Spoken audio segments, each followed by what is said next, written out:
This DIY psoriasis cream recipe is a homemade oil-based cream that can protect, nurture, soothe, and relieve. The ingredients should be measured into 3 different containers. The solid oils into a small stainless steel pan, and they include shea butter, virgin coconut oil, and cetyl alcohol. The cooling phase A ingredients include olive oil, neem oil, and honey. And lastly, measure a small amount of cornstarch into a separate container. You begin by melting the pan of solid oils by floating it in another pan of simmering water. This is called a double boiler, and it helps to melt without overheating the oils.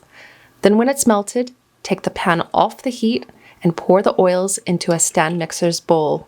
Stir in the cooling phase ingredients and then refrigerate the bowl for 30 minutes or until the oils become opaque but are still a bit liquidy. Next, sift the cornstarch into the bowl using a sieve and spoon.